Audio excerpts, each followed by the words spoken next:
Shalom, nous revoilà dans notre deuxième vidéo. La première, vous verrez le lien quelque part par là, je ne sais pas par là ou par là, mais vous verrez le lien quelque part. Dans la première, nous avons vu comment l'ennemi s'engage, il se déploie pour combattre ta foi à toi chrétien. Dans cette deuxième vidéo, nous allons maintenant répondre à cette question. Comment est-ce que le chrétien doit protéger sa foi? Nous allons voir 4 choses par lesquelles le chrétien est censé s'engager, se déployer en vue de protéger sa foi. Bien aimé, il y a plusieurs raisons pour lesquelles nous sommes appelés, nous sommes encouragés à protéger notre foi. Cependant, je me permettrai d'en citer qu'une seule. Vous savez, c'est par la foi que nous entrerons au ciel. Nous sommes sauvés par le moyen de la foi, nous dit la Bible. Nous sommes sauvés par la grâce au moyen de la foi. Donc la question de la grâce ne se pose plus.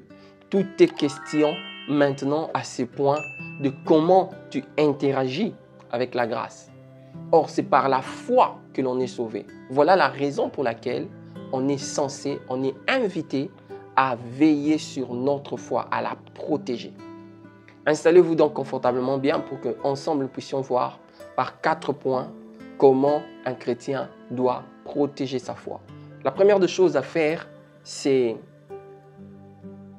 la parole, c'est connecter à la parole, développer un lien vivant, sérieux avec la parole de Dieu.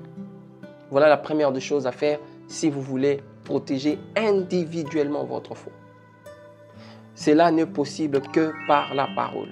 La Bible dit ceci dans Éphésiens 6, verset 17, « Prenez aussi le casque du salut et l'épée de l'esprit qui est la parole de Dieu. » Le casque du salut et l'épée de l'esprit. Quel est le rapport avec ces deux éléments?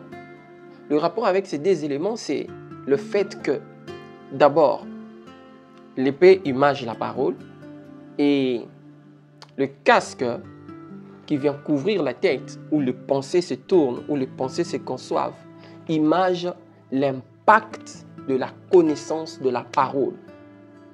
Celui qui connaît ce que la Bible dit à propos de son statut de chrétien, il ne se laissera pas ébranler par n'importe quel enseignement, n'importe quelle doctrine, n'importe quel type de pensée. Ainsi, comme le casque couvre la tête, cette personne qui connaît ce que la Bible dit, ses pensées seront couvertes. Vous voyez le rapport qu'il y a entre l'épée et le casque. L'épée, c'est la parole et le casque, c'est l'image des conséquences directes de la parole de Dieu lorsque nous la connaissons et nous l'appliquons dans notre vie. Voilà la première des choses à faire pour protéger sa foi. C'est lié d'amitié avec la parole. Comment y parvenir? La méditation, l'étude, la lecture de la parole. Méditation, étude, lecture de la parole. Voilà les manières pratiques par lesquelles on se lie d'amitié avec la parole de Dieu. Voyez-vous, bien-aimés, la parole de Dieu, bien-aimé, c'est l'arme la plus puissante. C'est l'arme la plus puissante.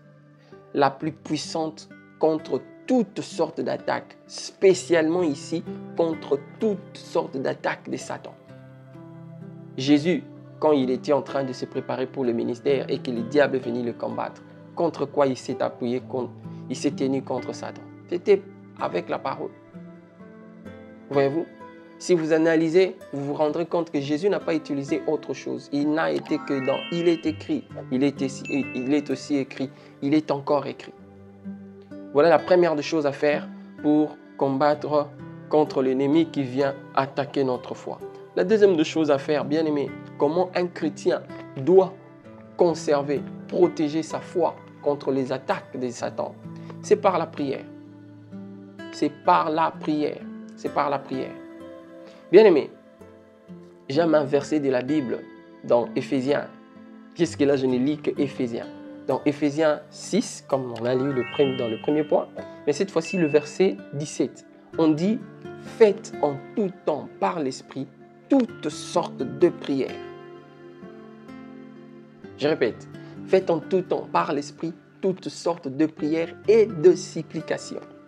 Veillez à cela avec une entière persévérance et priez pour tous les saints. » Bien-aimé, on n'en dira pas assez, on n'en dira jamais assez à propos de la prière.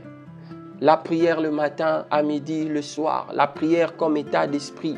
La prière comme orientation que l'on donne à ses pensées. La prière comme objet de son imagination. La prière et encore plus la prière. Encore plus la prière. Bien-aimé, la prière est le moyen de rester connecté à Dieu. Voilà la spécialité de la prière. Tu veux rester connecté à Dieu? Ploie tes genoux dans la prière. Réserve-toi des heures, des moments où tu entres dans la présence de Dieu. Voyez-vous, bien-aimés? C'est cela, c'est de cette manière qu'un chrétien parviendra, tant soit peu, à protéger sa foi contre les attaques de l'ennemi. Voyez-vous, bien-aimés? La troisième des choses qu'il faut pour protéger sa foi, nous trouvons cela dans Hébreux chapitre 12, le verset 2e. Écoutez ce que la Bible dit. Fixant le regard sur Jésus, le chef et le consommateur de la foi. La troisième des choses à faire pour protéger sa foi, c'est de développer sa confiance en Jésus. C'est de savoir rester focalisé sur Christ. À propos de la focalisation, la Bible montre la chose qui a été la faiblesse de tout le système aaronique, le système sacerdotal d'Aaron. C'était quoi la chose? Ce système sacerdotal était focalisé sur le péché. Regardez, vous me donnerez peut-être raison. Faites vos propres études, vous vous rendrez compte. Le système aaronique était focalisé sur le péché. Au point que l'apôtre qui parle dans le livre des Hébreux, je crois que c'est Hébreux 7, entre Hébreux 7, 8, 9 et 10, entre ces 4 chapitres-là, il dit, si ce système était efficace, les gens exposés à ce système auraient déjà abandonné cela parce que le système les aura rendus purs et propres et ils n'en auront plus besoin. Mais pourquoi ils reviennent? C'est simplement parce que ce système leur rappelle la culpabilité. Voilà la faiblesse de ce système. Et en tennis, on dit, quand on apprend à jouer au tennis, moi je n'ai pas encore appris, mais j'ai appris de quelqu'un qui apprend à jouer, je ne sais pas s'il joue déjà, on dit, quand tu vois la balle, tu peux l'atteindre. Voyez-vous? Et ici, dans Hébreux 12, 2, l'apôtre donne cette vérité. Il dit, si vous voulez devenir comme Jésus, c'est-à-dire garder la foi de Jésus, fixez vos regards sur Jésus. Arrêtez de fixer vos regards sur vos faiblesses, sur vos problèmes, sur vos ratés. C'est ça la stratégie du diable. Quand il vient attaquer, il va te focaliser, te bloquer sur tes faiblesses. Et quand tu es concentré sur tes faiblesses, tu finiras par te convaincre que tu es incapable. Alors que tu as Dieu avec toi et que la Bible dit tout est possible avec Dieu. Voyez-vous, bien-aimés, si tu veux conserver, protéger ta foi, la troisième des choses qu'il faut faire, c'est de fixer ton regard sur Jésus. Jésus-Christ t'aime. Jésus t'a apporté la grâce. Jésus t'a apporté la vérité. Jésus t'a apporté l'amitié de Dieu. Jésus nous a réconciliés avec le Père. La troisième des choses à faire pour qu'un chrétien parvienne à protéger sa foi, c'est de garder son regard fixé sur Jésus. Voyez-vous? La quatrième et la dernière des choses à faire, c'est quoi donc? La quatrième et la dernière des choses à faire, c'est de s'entourer. S'entourer de frères et sœurs. Très important. Pourquoi s'entourer? Parce que la foi chrétienne a un côté subjectif et un côté objectif. Voyez-vous? Si ta foi est attaquée dans le côté subjectif, la solution vient de manière générale dans le côté objectif de cette foi. C'est-à-dire, l'ennemi peut t'atteindre avec de fausses pensées, de fausses convictions. Si tu restes seul, tu es dans la subjectivité, il réussira son coup contre toi. Mais si tu t'ouvres tu vas exposer tes convictions, tes pensées, tes trouvailles à d'autres personnes et surtout des personnes un peu plus expérimentées que toi dans la marche chrétienne, tu seras en train de te sauver. Tu seras en train de protéger ta foi. Voyez-vous? C'est dans cette dimension-là que nous rencontrons l'importance d'avoir une église locale. Vous savez, les chrétiens, nous sommes un peu semblables à des fourmis. Si vous prenez une fourmi de manière individuelle et isolée, il est faible. Faible. Mais si on vous jette dans un fût d'eau rempli de fourmis, vous êtes mal barré, surtout si ce sont des fourmis rouges. C'est la même chose avec la foi chrétienne et les chrétiens. Bien-aimé, ne sois pas un cavalier solitaire. Non. Tu seras en train d'exposer ta foi. Entoure-toi de partenaires de prière. Entoure-toi de partenaires de méditation et d'études bibliques. Fais-toi membre d'une église locale. Important. Super important. Je vous donne lecture de ce que l'apôtre qui a écrit l'épître aux Hébreux dit à propos. Nous sommes dans Hébreux chapitre 10, les versets 24 et 25. Écoutez bien cette lecture. On dit ceci. Veillez les uns sur les autres pour nous exciter à la charité et aux bonnes œuvres.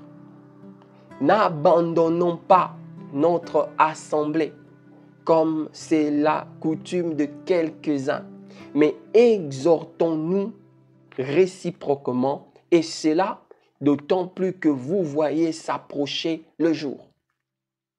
Le jour ici, il s'agit du jour du Seigneur, le jour où nous rencontrerons le Seigneur, le jour où notre foi aura atteint le paroxysme de son développement. Tu ne pourras pas atteindre ce jour seul. Il faut que tu sois en communion des uns avec les autres. Il faut que tu sois en communion d'autres personnes.